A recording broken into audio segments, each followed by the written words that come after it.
मला किती अभिमान होता तुझा. मला असं वाटलं होतं प्रामाणिकपणे काम करायला लागलायस तू. एवढी मोठी केस तुला हँडल करायला दिली होती मी आणि त्याची लीड तू MNN कडे घेऊन आलास. मला कौतुक वाटलं होतं तुझं. पण नाही, you prove me wrong once again, didn't you? पण आता हा पुरावा बघून हे सिद्ध झालंय की तू खोटारडा आहेस युवराज. आणि तू प्रत्येक वेळेप्रमाणे यावेळी सुद्धा आमच्या सगळ्यांचा विश्वासघात केलायस. बोल, का केलंस? का हिम्मत नाहीये? हिम्मत नाही तर असली कामं करायचीच कशाला मग?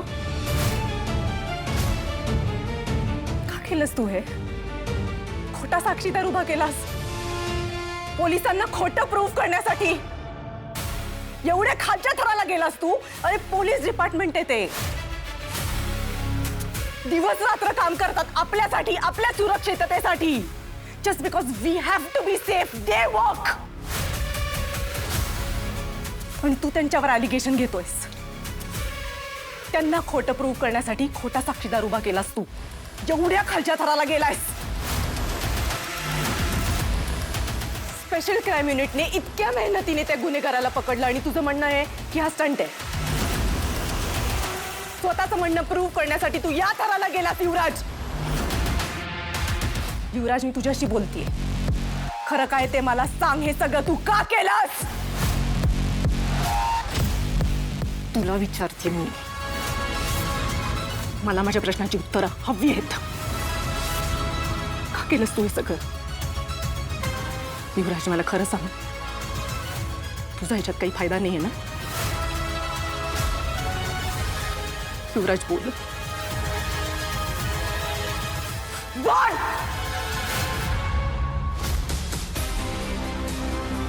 झालं का रे समाधान? झालं? तुझ्या मनासारखं झालं का? हेच काम आहे ना तुझं? एक काडी टाकायची, आग लावायची आणि मग फुल ऑन एंटरटेनमेंट. या सगळ्याशी काही संबंध नाहीये. आणि तुला ऐकायचं ना तर आता ऐक. सांगतो ना मी, सांगतो. काय म्हणणं आहे तुझं? केदार, हेच म्हणणं आहे माझं. केदार, काही झालं की केदार, कुठलंही काम असलं, इंटरव्ह्यू घ्यायचा असला, कुठलं रिपोर्ट करायचं असलं, न्यूज कव्हर करायची असली, फक्त केदार. का? मी काय करतो इकडे? ही गजा मेहनत करायला आलो मी इकडे. आपला वॉचमॅन आहे ना, पिऊन आहे ना, त्याच्यापेक्षा कमी किंमत आहे मला या ऑफिस मध्ये. आहे कमी किंमत. या ऑफिस मधला प्रत्येक स्टाफ प्रामाणिकपणे काम करतो युवराज. तुझ्यासारखा फ्रॉड नाहीये. आई, तू फ्रॉड म्हण. आहेस तू फ्रॉड. केदारला खोटं प्रूव्ह करण्यासाठी तू पुन्हा एकदा या थराला गेलायस. पण तुला हे कळत नाही, MNNचं नाव मातीत मिळवायला निघाला होतास तू. ताई, ताई प्लीज शांत हो. मी शांत नाही राहणार आहे Kedar. You don't get into this now. मी अजिबात शांत राहणार नाहीये. इतके वर्ष मी शांत राहिले ना, त्याचेच परिणाम भोगतेय मी. का केलंस तू हे सगळं? एवढी मोठी स्टोरी मी तुला करायला दिली होती. जबाबदारी होती ना, विश्वास ठेवला ना मी तुझ्यावर. तरी आज माझ्या समोर तोंड वर करून बोलतोयस माझा तुझ्यावर विश्वास नाहीये. एवढं सगळं होऊनही तू मला सांग, मी तुझ्यावर कसा विश्वास ठेवायचा? केदारच्या रागापोटी प्रत्येक वेळेला तू खालच्या थराला जाऊन काही ना काहीतरी करतोस. पण या वेळेला तू कंपनीचं नाव बदनाम करायला निघालायस. हे कळत नाहीये का तुला? केदार कारण नाहीये हे मला माहिती आहे. माझ्याशी खोटं नाही बोलायचं. मला खरं सांग. मी खरं सांगतो. हे सगळं तू का केलंयस? या मागचं खरं कारण काय आहे? I want to know. जे खरं कारण आहे, I need an answer right now. हेच सांगतोय ताई. जे खरं कारण आहे ते मी सांगितलं, आताच सांगितलं. आता फक्त मला समजून घे, एवढंच म्हणतोय मी तुला. समजून घेतच आली ना आजपर्यंत. तीच तर सगळ्यात मोठी चूक झाली माझी. प्रत्येक वेळेला भाऊ म्हणून तुला समजून घेत आली मी. ती चूक आहे माझी आणि आज मी ती सुधारणार आहे. Get out. ताई, गेट आउट. आपण बोलूया शांतपणे बाजूलाच. तू माझ्या केबिन मध्ये यायचं नाहीस. मला तुझं तोंडही बघायचं नाहीये युवराज. मला विचारल्याशिवाय MNNची पायरीही चढायची नाहीयेस तू. And that's final. Get out. काय बोलतेस? MNN मध्ये यायचं नाही? Get out. Yuvraj, I don't want to talk to you. Get out.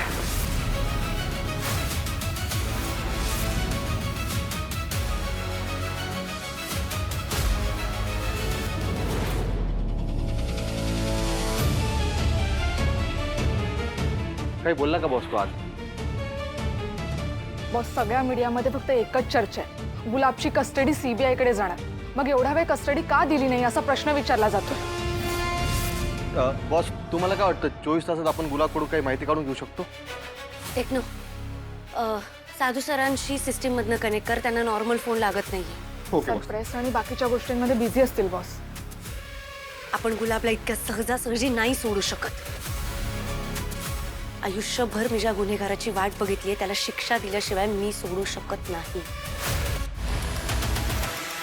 माझ्या आईच्या प्रामाणिकपणावर प्रश्नचिन्ह उभं राहिले त्याच्यामुळे. केदारनी स्वतःची आई गमावली आहे. जेपीसी सारख्या स्कॅममुळे कित्येक कुटुंबांवर दुःखाचा डोंगर कोसळलाय त्याच्यामुळे. असा हैवान आपल्या तावडीतून सुटू शकत नाही. बॉस, लॉ मध्ये काही लूप होल्स असतील, आपण शोधूया का? पण इथे प्रश्न लॉ अँड ऑर्डरचा नाहीच आहे. इथे प्रश्न आहे प्रोटोकॉलचा. गुन्हेगार इतका मोठा असेल तर त्याची कस्टडी सीबीआय कडेच दिली जाते. पण त्याला आपल्याच कस्टडीमध्ये ठेवण्याचा काहीतरी पर्याय असेल ना बॉस. तेच तर शोधून काढायचंय, ज्याच्यासाठी फक्त आपल्याला साधू सर गाईड करू शकतात. बॉस, मला डिपार्टमेंटमधून खबर आली. केस इन्क्वायरीसाठी एक कमिटी बसवली आहे. साधू सर आता त्यांना अँसरेबल असणार आहेत. एवढा मोठा क्रिमिनल इतका वेळ आपल्या कस्टडीत होता हे सीबीआयला आवडलेलं दिसत नाही बॉस. त्यात मीडियाकडून सतत फोन असणार त्यांना. आपल्याला लवकरात लवकर साधू सरांबरोबर कॉन्टॅक्ट करावा लागेल. नाहीतर एकीकडे गुलाब आपल्या हातातून निसटेल आणि दुसरीकडे युवराज मोकाट फिरेल, जे मी होऊ देणार नाही. ताई, ताई प्लीज शांत हो. कंडीकरांचं नाव लावतो हा. हे असं नाव जपणार आहे युवराज? इतके वर्ष एमएनएंनी सत्याची बाजू मांडली आहे. आपलं रेप्युटेशन आहे त्याचा एकदाही विचार केला नाही याने. हे सगळं करण्याआधी दया काका नाही कळलं तर त्यांना किती त्रास होईल हाही विचार केला नाही युवराजने. मी अपेक्षा केली ना त्याच्याकडनं, ती चूक झाली माझी. मी चुकले पुन्हा एकदा. पुन्हा एकदा त्याच्यावर विश्वास ठेवून माझी चूक झाली. मला माहिती. ताई, I'm okay. हो मला माहिती आहे तू ओकेस. तू बस ना, ये ना इकडे. ताई ये ना प्लीज बस. किती समजवायचंय?